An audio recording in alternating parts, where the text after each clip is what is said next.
नमस्कार, माय मराठी चॅनल मध्ये स्वागत आहे. आपण आहोत मुळशी तालुक्यामध्ये. मुळशी तालुक्यातील माझ्या पाठीमागेचं पाल तर या ठिकाणी असणारी राणी लक्ष्मीबाई मुलींची सैनिकी शाळा. या शाळेमध्ये खरं तर येण्याचं आज कारण वेगळं आहे आणि आपण जाणार आहोत आज या शाळेमध्ये खरं येण्यामागील काय कारण आहे ते त्या शाळेच्या असणारे काही स्टाफ आहे, काही अध्यक्ष उपाध्यक्ष हे या ठिकाणी आलेत. या शाळेमध्ये एक आगळेवेगळं कार्यक्रम खरं तर राबवला जातो आणि या शाळेमध्ये संपूर्ण महाराष्ट्रातनं असणाऱ्या मुली या शाळेमध्ये सैनिकी शाळेमध्ये सैनिकांचं शिक्षण घेतात. खरं तर मुली कुठंतरी मागे नाहीत हे दाखवणारी ही एकमेव शाळा असणारी असा एक म्हटलं तर कुठंतरी वावगं ठरणार नाही. थेट जाऊयात आतमध्ये शाळेमध्ये पाहूयात.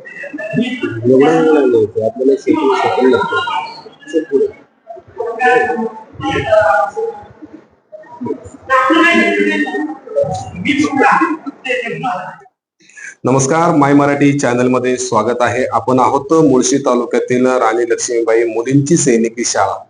आज या संस्थेमधील येण्यामागील प्रयोजनही तसंच वेगळं आहे. माझ्या बरोबर काही मान्यवर या संस्थेचे आहेत. जाणून घेऊयात त्यांची आपण ओळख करू.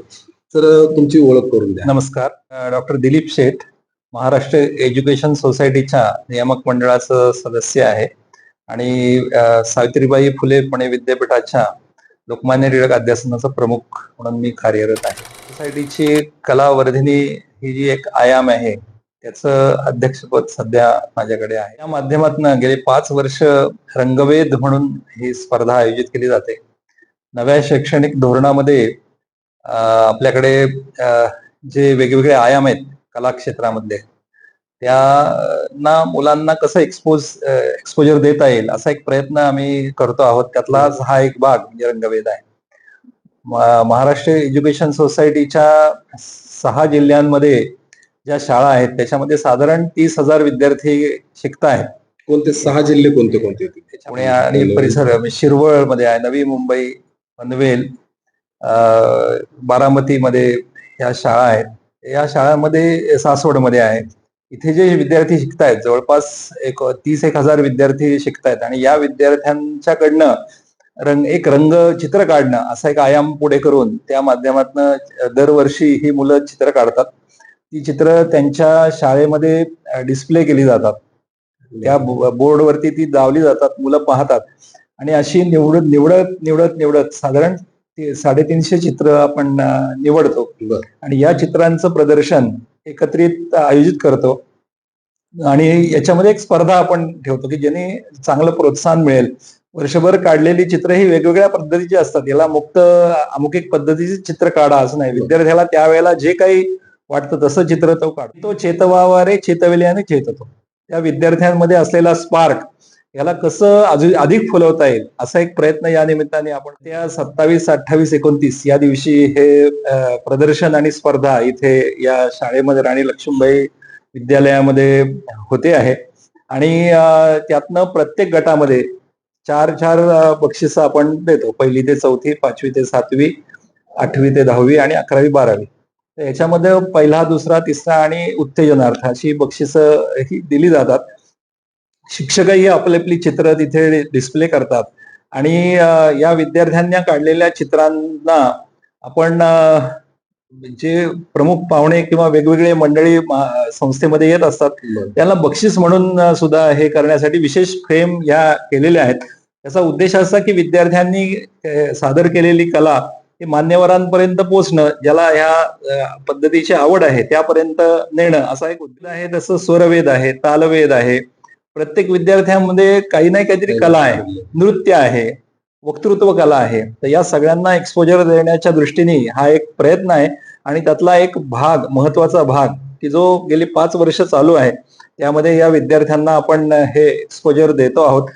अतिशय निष्णात असे परीक्षक याच्यासाठी नेमले जातात आणि या चित्रकला क्षेत्रामधले जे मान्यवर आहेत, राष्ट्रीय पद्मश्री पारितोषिक विजेतापर्यंत जे सगळ्या वेगवेगळ्या व्यक्ती याच्या उद्घाटनाला आणि समारोपाला येतात, त्यांच्या हस्ते बक्षीस मिळणं हा एक ऑनर त्या विद्यार्थ्यांचा असतो. 2 दिवसामध्ये आपण वेगवेगळ्या कला क्षेत्रातली वर्कशॉप्स इथे आयोजित करतो की ज्याच्यामुळे विद्यार्थ्यांना तेही एक्सपोजर आपल्याला देता येतं. दरवर्षी नवीन पद्धतीच्या काही ऍक्टिव्हिटीज विद्यार्थ्यांबरोबर घेऊन शेवटच्या दिवशी 29 तारखेला या परिसरातल्या विद्यार्थी आणि समाजातल्या वेगवेगळ्या घटकांनाही या प्रदर्शनाला भेट देता येईल आणि त्या माध्यमातनं विद्यार्थ्यांमध्ये असलेले कलागुण आहेत त्याला समोर चित्र पाहिलं की विद्यार्थ्याला स्फुरण येतं की मीही हे काढू शकतो. तर तसा प्रयत्न करण्यासाठी उद्युक्त करणं हा या मागचा एक महत्वाचा उद्देश आहे. तेव्हा 14 विद्या 64 कला या माध्यमातून आपल्या सगळी संस्कृती पुढे चाललेली आहे. तर त्याच्यामध्ये हा एक आयाम घेऊन याच्यावरती आपण चांगल्या पद्धतीचं काम करण्यासाठी प्रयत्नशील आहोत. महाराष्ट्र एज्युकेशन सोसायटी नेहमीच अशा पद्धतीचे उपक्रम करतं आणि प्रत्येक विद्यार्थ्याला याच्यामध्ये सहभागी होता येईल असा प्रयत्न आपण करतो आहोत.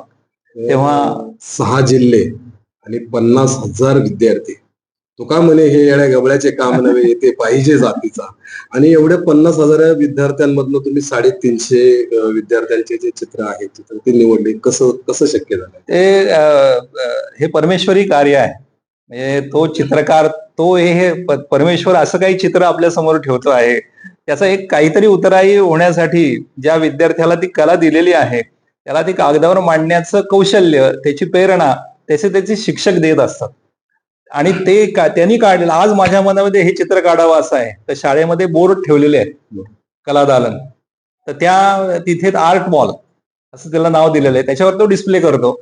अशी चित्र वर्षभर तिथे दिसत असतात आणि त्यातली निवडक चित्र ही फायनल होत होत प्रत्येक युनिटमधनं प्रत्येक ह्याच्यामधली 5-5 चित्र ही निवडली जातात आणि मग ती एकत्र एका ज्या युनिटकडे दिलेली आहे याची आता ह्या ऑर्गनायझेशनची शिरवळा ज्यावेळेला कार्यक्रम झाला स्पर्धा झाली त्याच्या शेवटच्या दिवशी राणी लक्ष्मीबाईचं नाव जाहीर झालं त्यामुळे इथे आहे तर मग इथे ती पोचतील अशी व्यवस्था होते आणि मग एक सुंदर आयोजन याचं केलं जातं तेही पाहण्यासारखं आहे. तेव्हा आपण जरूर या प्रदर्शनाला भेट द्यावी असं आवाहन मी संस्थेच्या वतीने करतो.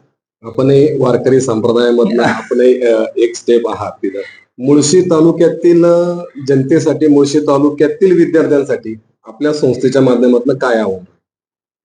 आपण जास्तीत जास्त संख्येने या प्रदर्शनाला भेट द्या.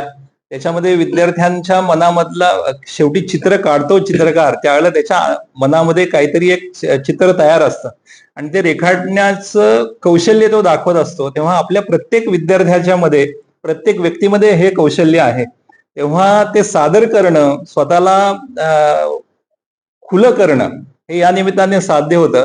नाही तर मनुष्य आपल्या आतल्या आत दबत असतो त्याला बाहेर प्रगट होण्याची जी कला आहे ती अधिक सूत्रबद्ध करण्याचं काम चित्रकला हा विषय करतो. तेव्हा किंवा म्हणजे आपण पाहिलं तर एकच चित्र विद्यार्थ्यांना दिलं जातं तुम्ही तुम्हाला हवा तो रंग भरा.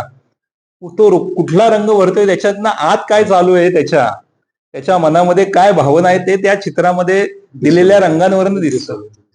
आपण पाहतो की हस्तक काढलेली सही लिहिलेलं नाव लिहिलेलं अक्षर त्या अक्षरामधनं त्याच्या मनात काय चाललेलं आहे हे ओळखणारी मंडळी आहे. तेव्हा इथे आपण त्या चॅनलमध्ये नाही नेतो मुलांना पण त्याचं जे कौशल्य आहे त्याला कसं चांगलं चॅनल देता येईल असा प्रयत्न या निमित्ताने आपण करतो. मुलींची ही मुळशीमध्ये आहे आणि या शाळेला जो मान मिळाला आहे मी तर म्हणेन हा मुळशी तालुक्याला मान मिळालेला आहे आणि एक कुठंतरी एक कुजबूज चालू असते मुळशीतल्या मुलींमध्ये म्हणूयात आपण की अरे ती शाळा माझ्यासाठी नाही ती शाळा एका वेगळ्या मुलीसाठी आहे किंवा ती शाळा धनदांड्यांच्या मुलांसाठी आहे.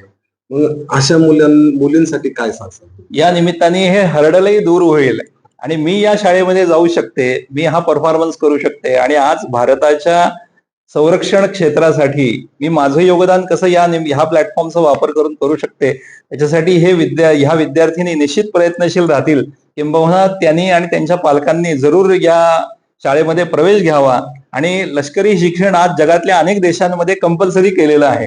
तेव्हा आजची युद्धाची परिस्थिती पाहिली तर प्रत्येकामध्ये हे युद्ध कौशल्य असणं आवश्यक आहे. तेव्हा जरूर या शाळेमध्ये प्रवेश घ्यावा आणि आपल्या जीवनाला एक वेगळा आयाम या निमित्ताने द्यावा. इथे असलेली परंपरा आपण जर पाहिलं तर अनेक नौदल आहे आर्मी आहे या प्रत्येक क्षेत्रामध्ये इथल्या विद्यार्थ्यांनी चमकलेल्या आहेत आणि उत्तम कामगिरी करतायत. तेव्हा आपणही जरूर याच्यामध्ये संधी घेऊ शकता. धन्यवाद. खरं पाहिलं तर अध्यक्षांच्या माध्यमातून सरांच्या माध्यमातून मुळशी तालुक्यातील सर्व स्तरावरती असणाऱ्या विद्यार्थिनींना एक वेगळा प्लॅटफॉर्म जो मिळणार आहे हा कासारांबोली येथील असणारी सैनिकी मुलींची शाळा आज सरांच्या माध्यमातून सर्वांसाठी खुले आहे. कुठंतरी एक मनामध्ये शंका होती की अरे ते माझ्यासाठी नाहीये, परंतु आज या शंकेवरती कुठंतरी निराशन झालेलं आहे आणि भविष्यामध्ये मुळशी तालुक्यातील मुलींसाठी ही सैनिकी शाळा आहे हे कुठंतरी विसरता कामा नये. कॅमेरामन प्रदीप वरगडेसह संपादक पप्पू कंदारे, माय मराठी.